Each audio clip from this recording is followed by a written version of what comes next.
My name is Rachel Morrison, and at 17, I never imagined that my illness would become my mother's brand. Standing backstage in a borrowed sequin dress, waiting to be introduced as a young fighter and inspiration, should have felt like a moment of pride. But instead, all I could think about was how none of this was mine, none of the words, the lights, or the applause. I still hear her whisper from the green room that morning. Just smile. You're lucky people care. The memory of sitting in a cold hospital room while she snapped pictures for her blog before the doctors even confirmed the diagnosis still presses down on my chest like a weight. Now, as I listen to the host call my name and the crowd begins to clap, something inside me begins to stir. They do not know it yet, but the story they've been sold is not the truth, and I'm done pretending otherwise. Before I reveal what made the cameras stop rolling and my mother lose her sponsors overnight, let me know where you're watching from the comments. And if you've ever had to smile through someone else's version of your story, hit that like button. I see you. The first time she posted about me was the night I lost my hair. Not all of it, just enough to notice clumps in the sink. I was standing in the upstairs bathroom, trying to convince myself it wasn't happening yet, that maybe I just slept weird or the shampoo was too harsh. She came in without knocking, took one look at the scattered strands, and gasped like it was her own grief unraveling.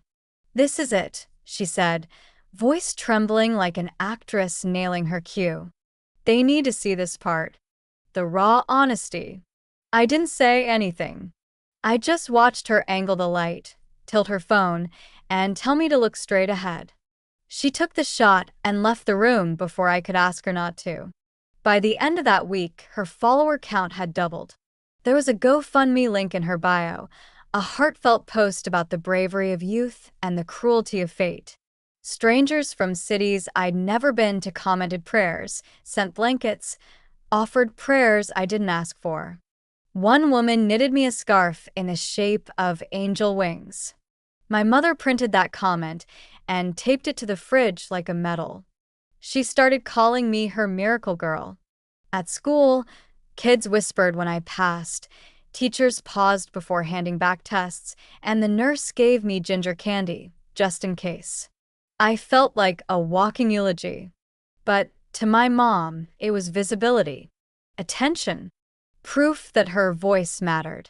I remember one night, she came into my room with tears streaming down her cheeks and said, "We were chosen for this. Not everyone could carry it like you do." She meant it as a compliment, but it landed like a sentence.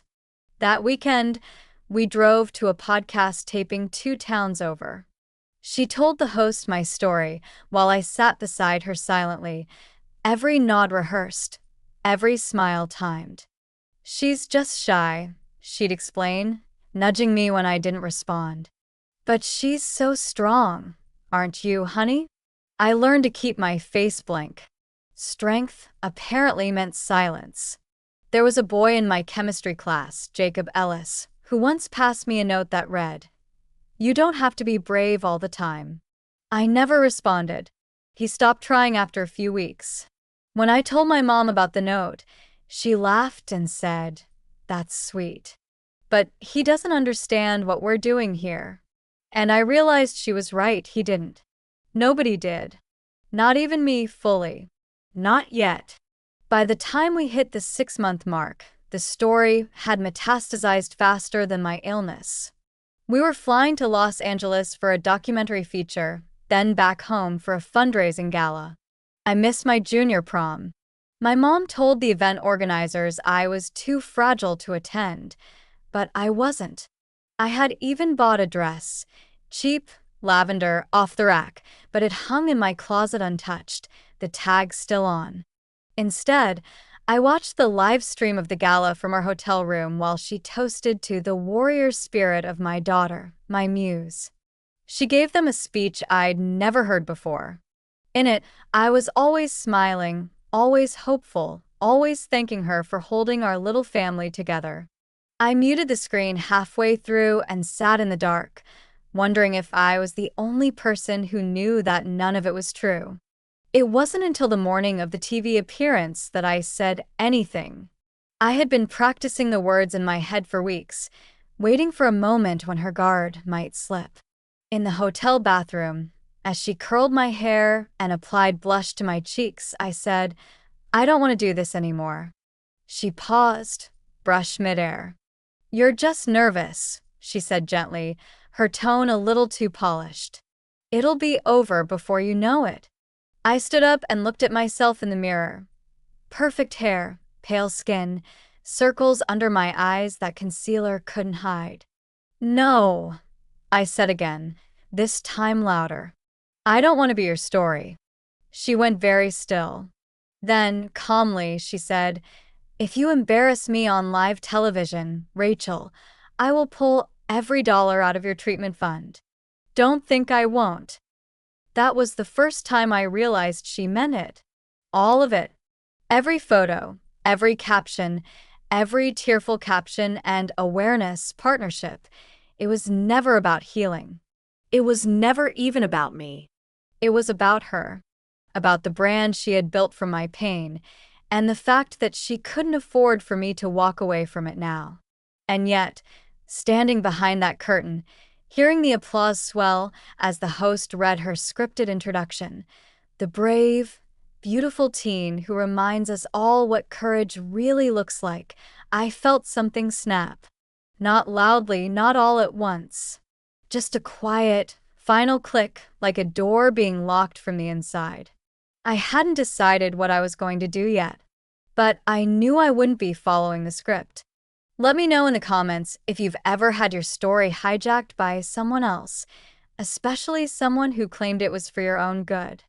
Because next, I'll tell you what happened when I finally stepped into the spotlight and told the truth.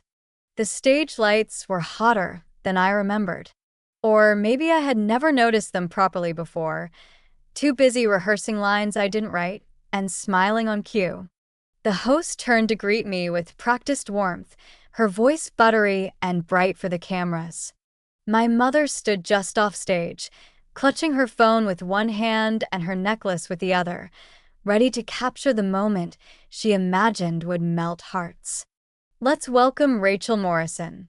The host beamed, and the audience erupted in applause, polite, well-meaning, totally blind. I walked out slowly, each step heavier than the last. The set was designed to look comforting, soft chairs, pastel flowers, a mug with my name on it, but none of it could disguise what this really was. I sat down. The cameras adjusted. A stage manager pointed silently. We were live. The host smiled at me like we were old friends. "Rachel, we've heard so much about your strength," she began. "Your mom has shared such a powerful journey with the world. How does it feel to know you've inspired millions?" For a moment, I considered playing along, giving them what they wanted. A tearful nod, a soft thank you, the illusion of a grateful child. I could almost hear my mother mouthing the words from the wings. But instead, I said, "I don't think that story belongs to her, or to any of you." The host blinked. A pause. Just long enough for a ripple of discomfort to slip through the air. "I'm sorry," she said, still smiling, but tighter now. I looked at the camera. "I've been sick. That part is true. But I never agreed to be anyone's inspiration. And I definitely never agreed to be monetized." My voice was steady, though I felt the blood pounding in my ears. My mother turned my diagnosis into her career. She's been taking interviews, donations, even brand deals, all in my name. But none of it goes to me. Not the decisions, not the money, not even the words you hear today. A producer offstage gestured wildly. Someone in the control booth barked a command. But I kept going. I didn't want to be here. She threatened to cut off my treatment fund if I didn't show up. Everything you've seen online, every smiling picture, every speech about hope, it's all curated. By her. For attention. for income, and I'm done being her proof of suffering. My mother stepped forward then, hands raised, as if to calm the room.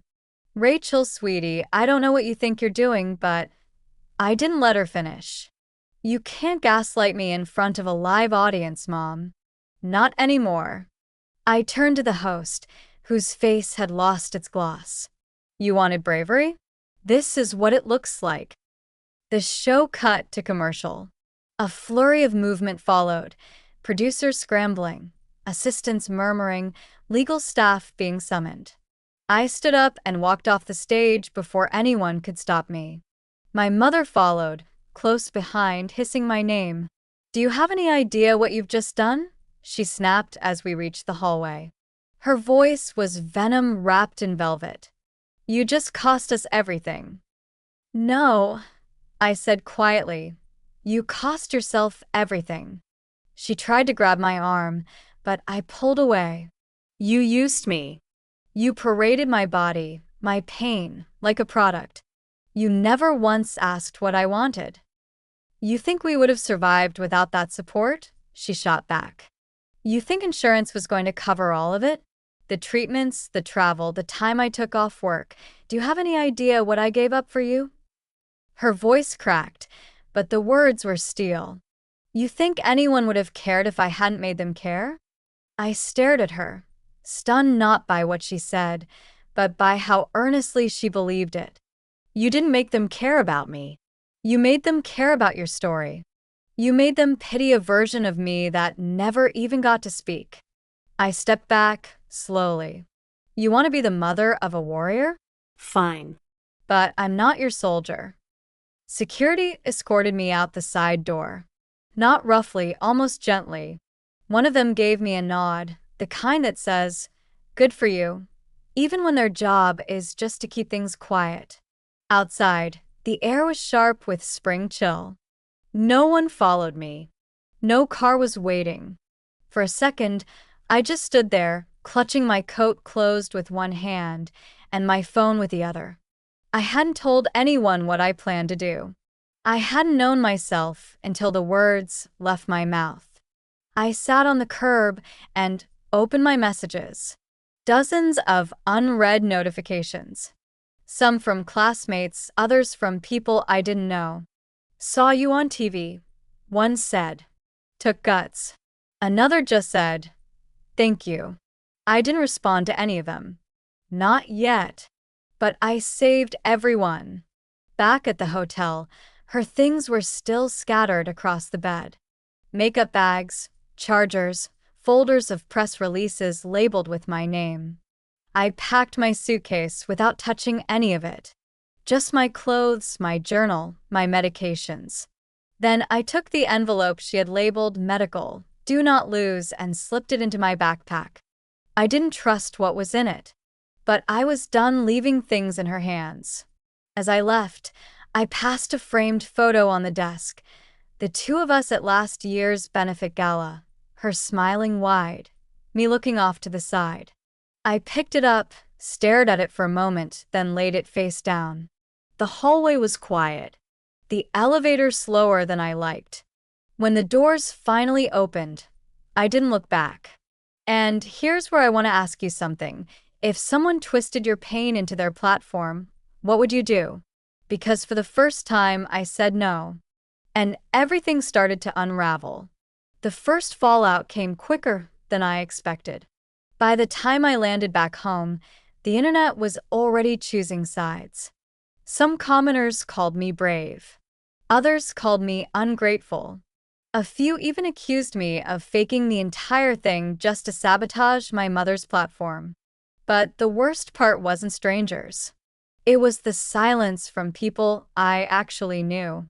My aunt, who used to call every week after my treatments, stopped answering my texts. My best friend, Cassie, didn't ask if I was okay. She just reposted my mom's heartfelt response on her story with a caption dash, "There's always two sides." That one stung more than anything else.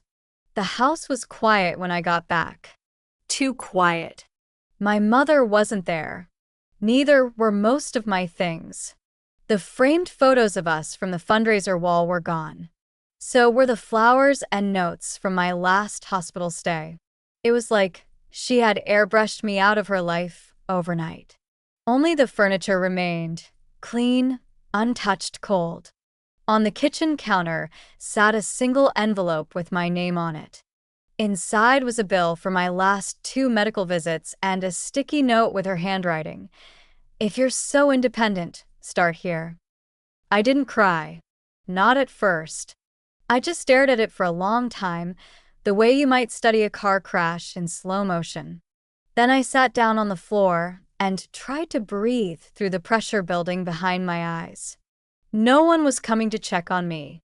No one was bringing dinner or asking how I felt. There were no more followers, no more strangers offering prayers, no more curated care packages. My illness, without the story, wasn't marketable anymore.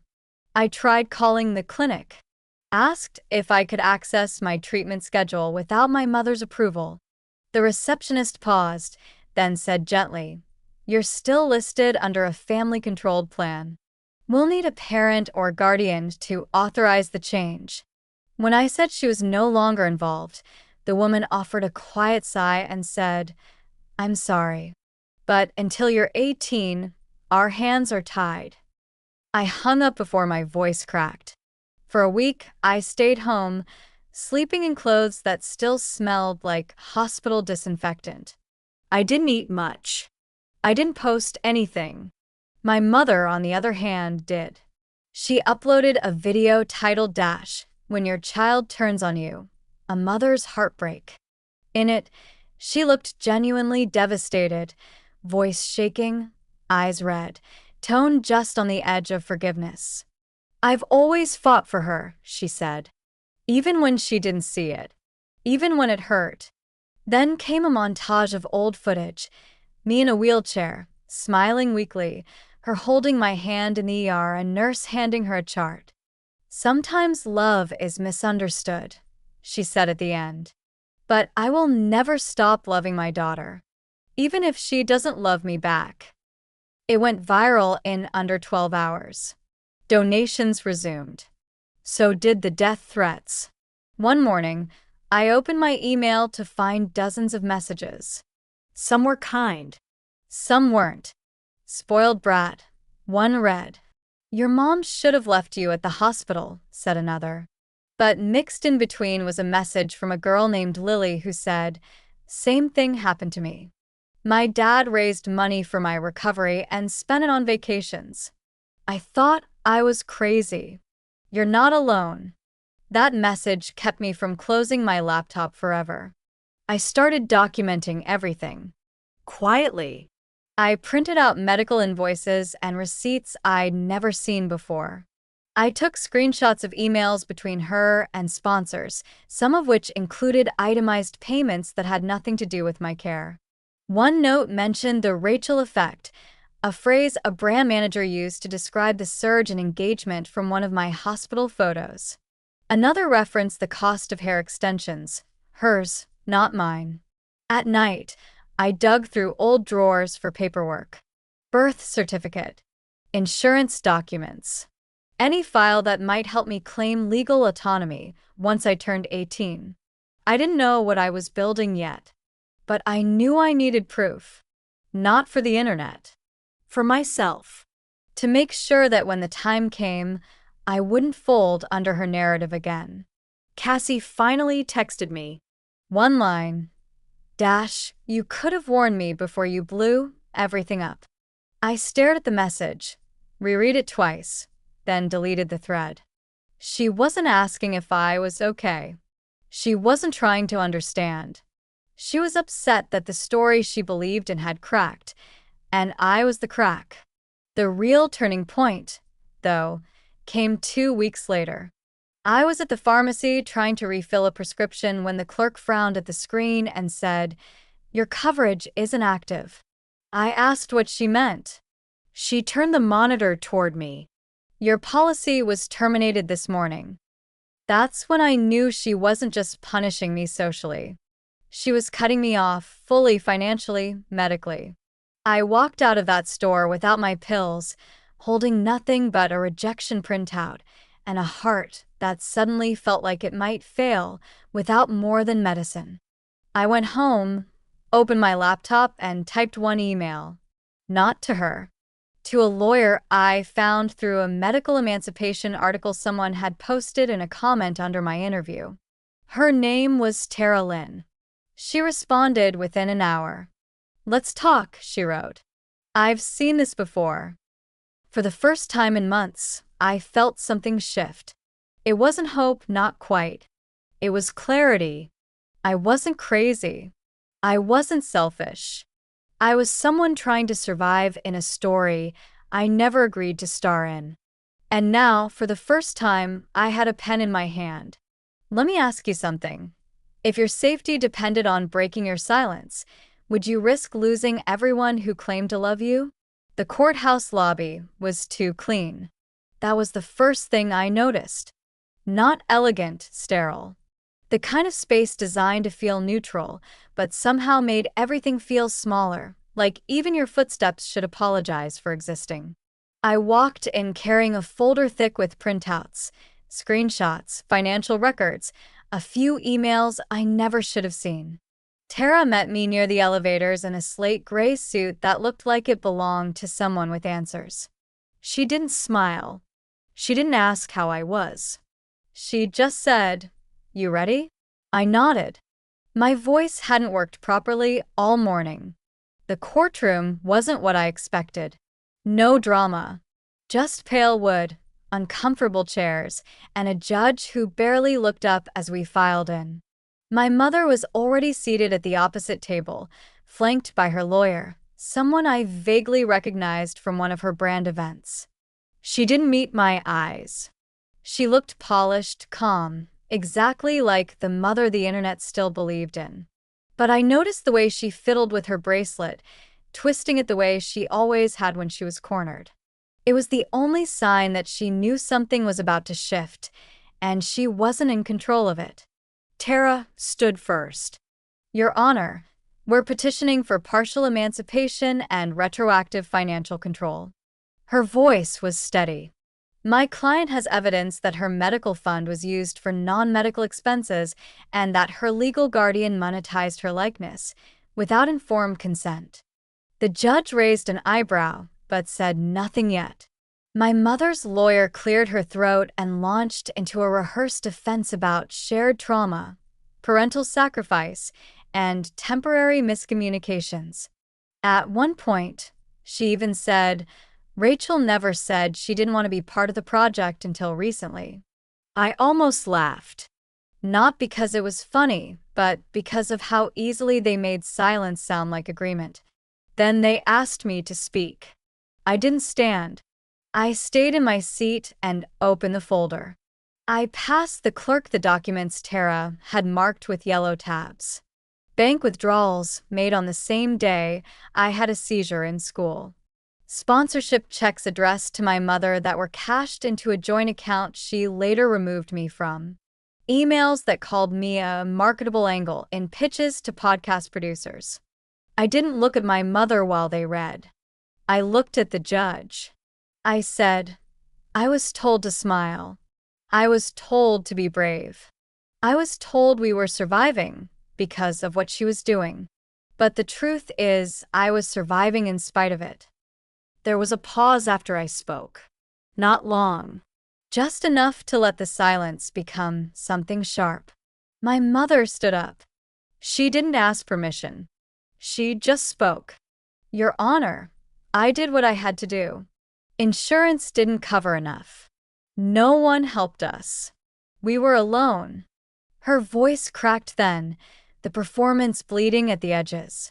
I was trying to keep her alive. Tara didn't look at her.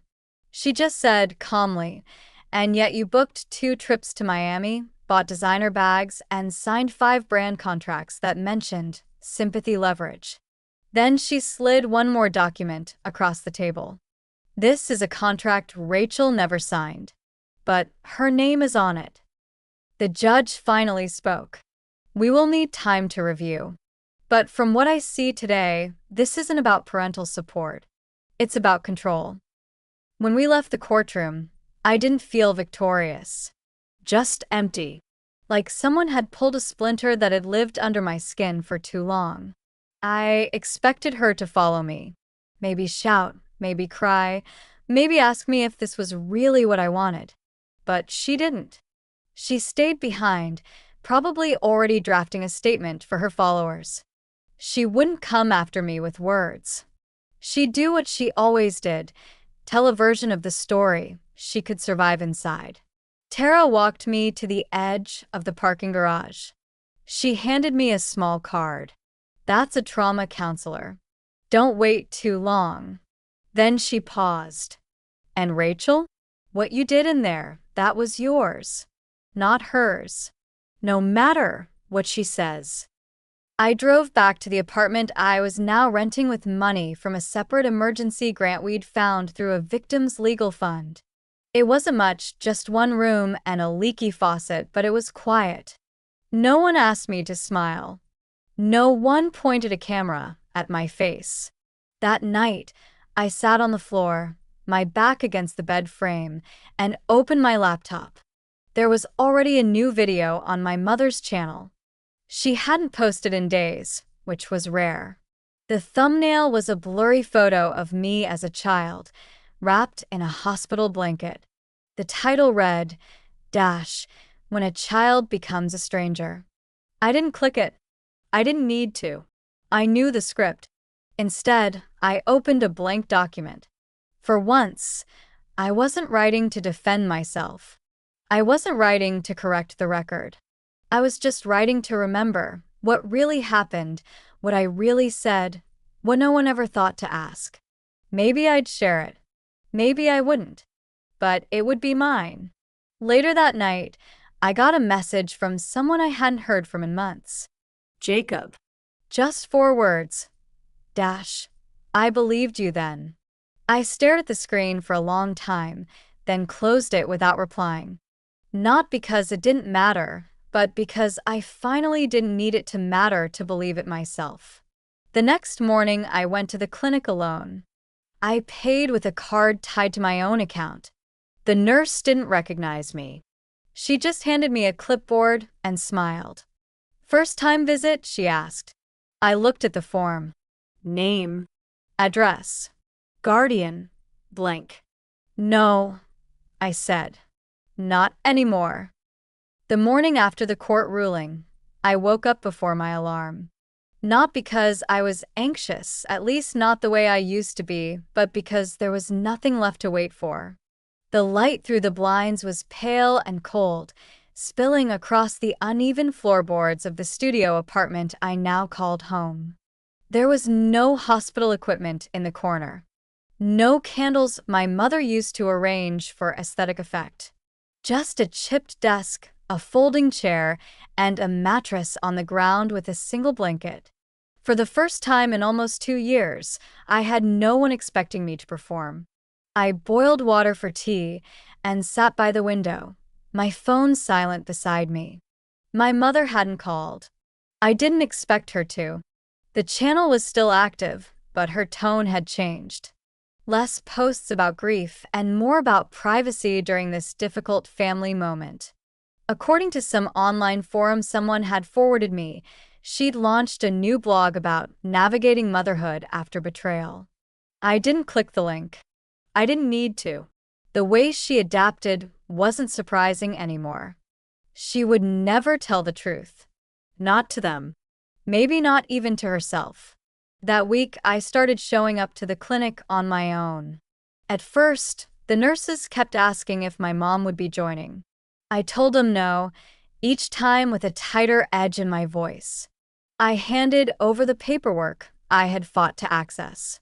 I used my own emergency fund to pay the copays.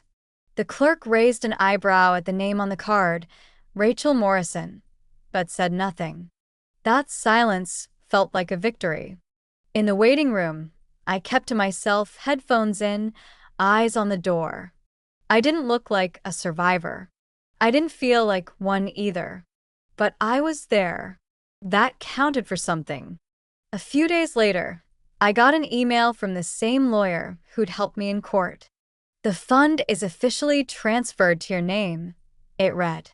I stared at the screen, rereading it twice. I should have felt relief. Instead, I felt something closer to fatigue, like I'd finally crossed a finish line only to find another race waiting behind it. I closed the laptop without replying. There would be time to answer later. Right now, I needed to fold laundry. I needed to get through Tuesday. I saw Cassie once at the grocery store. She looked away before I could decide whether to wave. I didn't follow her. I didn't blame her either. Our friendship hadn't been built on truth. It had been built on curated tragedy and obligation. When that narrative collapsed, there was nothing left to stand on. Same with my aunt, who sent a message weeks ago saying, "I hope one day you'll understand how much your mother did for you." I didn't reply. The silence felt cleaner than pretending to find a middle ground that never existed. I applied for a part-time job at a local bookstore 2 blocks from the clinic. The manager was a middle-aged man who didn't ask why I only had one professional reference. He just said, "Can you lift boxes?" I nodded. He handed me a schedule. On my first day, I spent an hour unpacking hardcovers while the radio played low in the background. No one asked me for a photo. No one thanked me for being brave. I went home with my wrists sore and my clothes smelling faintly of cardboard. It felt more real than any fundraiser I'd ever attended. That night, I opened the old suitcase where I had stuffed every document from the trial. The folder was still there. I pulled it out and flipped through it slowly: medical receipts, screenshots, old contracts. I pulled one paper out, a form with my name misspelled in the header. Rachel Morrison, talent consent. I hadn't noticed that before. She hadn't even spelled my name right. I folded it in half and slipped it into the trash.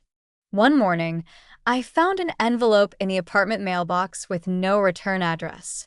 Inside was a photo of me and my mother from 2 years ago, smiling in front of a hospital sign, both of us wearing matching scarves she'd asked me to wear for the blog. On the back, someone had written in small, tidy cursive, "There was love in it once. Don't forget that." I turned the card over, stared at the faces. I didn't know who sent it. Maybe it was meant to guilt me. Maybe it was a peace offering. Either way, I didn't throw it away. I didn't hang it up either. I just slid it into the back of a drawer behind my insurance documents and clinic schedule. I don't go online much anymore, but sometimes I check the tags under my name. They've mostly died out. The news cycle moved on. A different girl, a different tragedy. My story's shelf life expired once it stopped making money. But every so often, someone reposts the clip from the day I broke script on live television. It still circulates in corners of the internet. The comments are smaller now, quieter. But once in a while, one appears that just says, "This helped me leave." Those are the ones I take screenshots of. I save them in a folder marked real. On Thursdays, I sit in a circle at a local community center. Not a group for survivors or influencers. Just kids figuring out how to live after the people closest to them turned their truths into weapons. No one introduces themselves with labels. We just talk. About boundaries. About fear. About what it means to reclaim your name after it's been borrowed too long. Last week, a girl brought in a poem she wrote about being edited in real life. She said, "I used to think silence made me safe. Now I think it just made me easier to narrate." We all nodded. Not because it was poetic, because it was true. A few days ago, I started writing again. Not for anyone else. Just a short piece about the scarf with the angel wings. I wrote about how it felt against my skin, soft, a little too warm, but comforting in its sincerity. The woman who sent it never asked for recognition. She didn't tie her name to mine.